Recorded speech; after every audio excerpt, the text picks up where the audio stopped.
سزا نہیں آتی.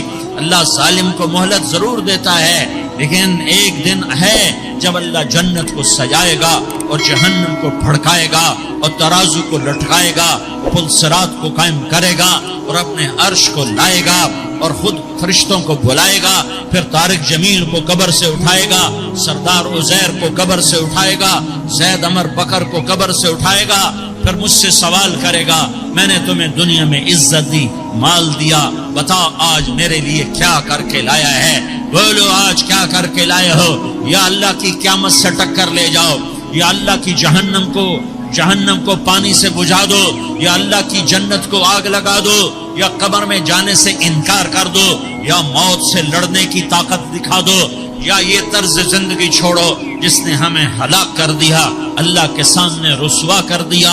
موت ہے، جنت ہے، جہنم ہے، آخرت ہے، اللہ ہے، رسالت ہے، محمد مصطفیٰ کی ہستی ہے جو تمہارے لیے پس گیا، لٹ گیا، دان توڑوائے، خون ہوا.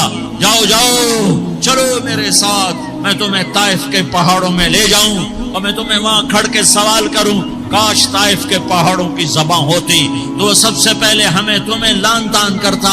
ارے تمہیں شرم نہ آئی کہ تمہارا نبی تمہارے لیے خون و خون ہو گیا؟ اس کے 2 دفعہ آسمان کے فرشتے روئے ہیں، 2 دفعہ آسمان کے فرشتے روئے ہیں. ایک 4000 سال پہلے جب ابراہیم بوڑھا باپ، 96 سال کی عمر اور 6 سال کا بچہ، اور حکم دیا جا رہا ہے دشمن کے گلے پہ چھری چلانا تو بڑا آسان ہے کہ انسان جب وحشی بن جاتا ہے، جانور بن جاتا ہے، سانپ بن جاتا ہے تو اسے ڈسنے میں کوئی آر نہیں ہوتا، اسے کاٹنے میں کوئی آر نہیں ہوتا. لیکن سامنے تو اسماعیل کھڑا ہے، 86 سال کی عمر میں بیٹا ملا اور باپ 92-94 سال کا بوڑھا ہو گیا، اور میرا رب کہتا ہے ابراہیم اسماعیل کی گردن پہ چھری چلا دے. میں دیکھنا چاہتا ہوں تو میرا ہے یا اسماعیل کا ہے، تیرے دل میں ہوں یا اسماعیل ہے؟ کہ میرے رب ہزاروں اسماعیل تجھ پہ قربان کر دوں. چھری اٹھائی، فلسطین سے چلے اور پہنچے مکہ مکرمہ. بیوی سے کہا بچے کو تیار کرا دو، سیر کرانے لے جا رہا ہوں. بچے کو تیار کرایا.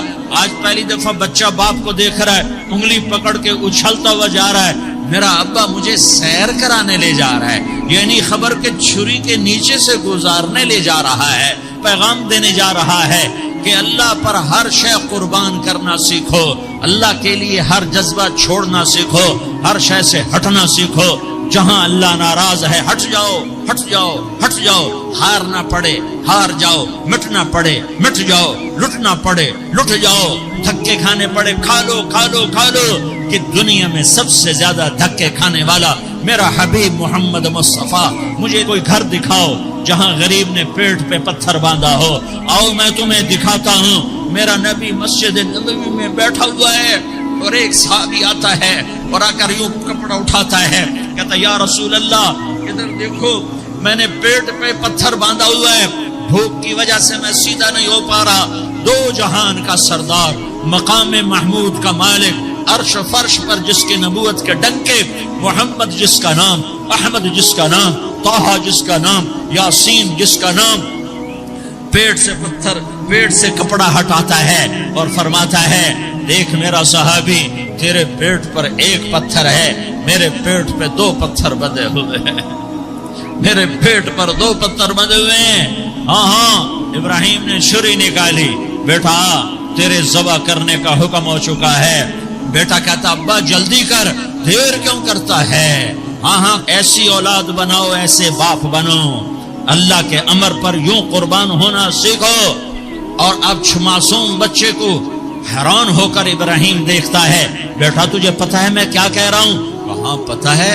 آپ کہہ رہے ہیں میں ذبح کروں گا تو میں مر جاؤں گا تو مجھے آپ کی جگہ اللہ ملے گا، اللہ آپ سے بہتر ہے، مجھے دنیا کی جگہ جنت ملے گی، جنت دنیا سے بہتر ہے.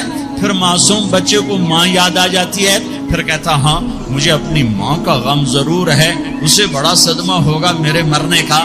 تو اپنا گریبان کھولا اور کرتا اتارا کہ ابا میں جب مر جاؤں تو یہ کرتا سنبھال لو، یہ میری ماں کو دے دینا، یہ میری نشانی اس کے پاس رہے گی، جب کبھی میں یاد آؤں گا میرا کرتا دیکھ لیا کرے گی، اور تو اپنے کرتے میں مجھے کفن دے کر ادھر ہی دبا دینا، مجھے ادھر مکے نہ لے جانا کہ میری میت کو دیکھ کر میری ماں کو بڑا دکھ ہوگا، مجھے ادھر دبا دینا۔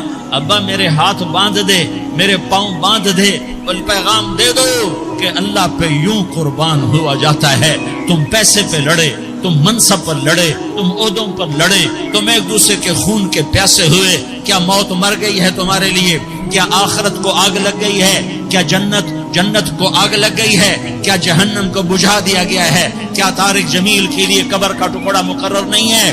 کیا اس کی جان کے نکلنے کا وقت مقرر نہیں ہے؟ کیا منکر نکیر میرے پاس آنے والے نہیں ہیں، تمہارے پاس آنے والے نہیں ہیں؟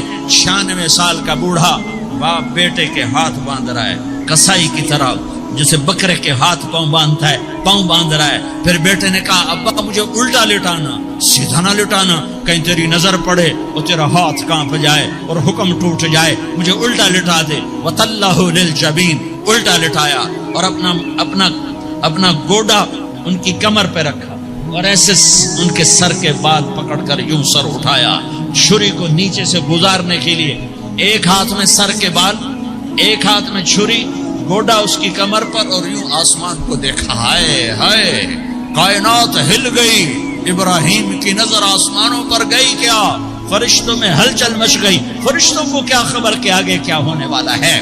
کہنے لگے یا اللہ کیا تو مجھ سے ناراض ہو گیا ہے کہ اسماعیل کی محبت نے میرے دل میں جگہ پکڑ لی ہے؟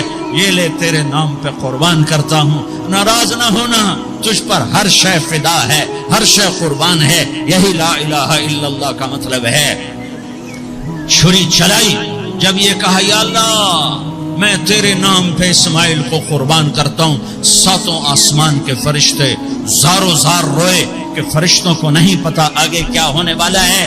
دوسری دفعہ 4000 سال بعد یہ طائف کی وادی ہے اور یہ محمد بن عبداللہ ہے اور یہ بھاگ رہے ہیں اور پیچھے پتھر پڑ رہے ہیں، اور وہ بھاگ کے پیچھے پتھر پڑ رہے ہیں، پھر آپ گرتے ہیں، پھر اٹھ کے بھاگتے ہیں، پھر پتھر پڑتے ہیں، پھر آپ گرتے ہیں، پھر اٹھ کے بھاگتے ہیں، پھر پتھر پڑتے ہیں، پھر آپ بے ہوش ہوتے ہیں، زید بن حارثہ اٹھاتے ہیں، باغ میں پناہ لیتے ہیں، پھر آپ کو ہوش آتا ہے، پھر آپ اللہ کی بارگاہ میں دعا کرتے ہیں۔ اس دعا کو سن کر 7 آسمان کے فرشتے زارو زار روئے کہ یا اللہ آج میرا تجھ سے گلہ کرنے کو جی چاہ رہا ہے۔ اشکو الیک ضعف قوتی وقلت حیلتی وہوانی علی الناس، میرے رب آج میں تجھ سے گلہ کرتا ہوں، تو نے مجھے کن لوگوں کے حوالے کر دیا جنہوں نے مار مار پتھر مجھے لہو لہان کر دیا۔ اللہ کی غیرت، اللہ کا غضب حرکت میں آیا اور فرشتہ اترا۔ ہاں یا تو میں کیا کہوں، دیکھو اپنے نبی کا معاف کرنا، دیکھو اپنے نبی کا معاف کرنا، دیکھو یہاں تو بیٹا ماں کو معاف کرنے کے لیے تیار نہیں، بھائی کو معاف کرنے کے لیے تیار نہیں۔ فرشتہ پہاڑوں کا آ گیا، یا رسول اللہ اگر آپ اجازت دیں تو ہم دونوں پہاڑوں کے اندر ان کو چکی کے پاٹ کی طرح مسل کے پیس کے کیما بنا دیں اور ان کو ختم کر دیں۔ تو میرے نبی نے فرمایا نہیں، مجھے امید ہے اگر انہوں نے کلمہ نہیں پڑھا تو ان کی نسلوں میں کوئی کلمہ پڑھنے والا آئے گا۔ میں نے معاف کیا ہے، اللہ کو پا لیا، سب کچھ پا لیا، اللہ کو کھو دیا، سب کچھ کھو دیا۔ یہ لا الہ الا اللہ کا پیغام ہے، یہ لا الہ الا اللہ کا پیغام ہے، یہ لا الہ الا اللہ کا پیغام ہے کہ مرنے سے پہلے اللہ کو راضی کر جاؤ۔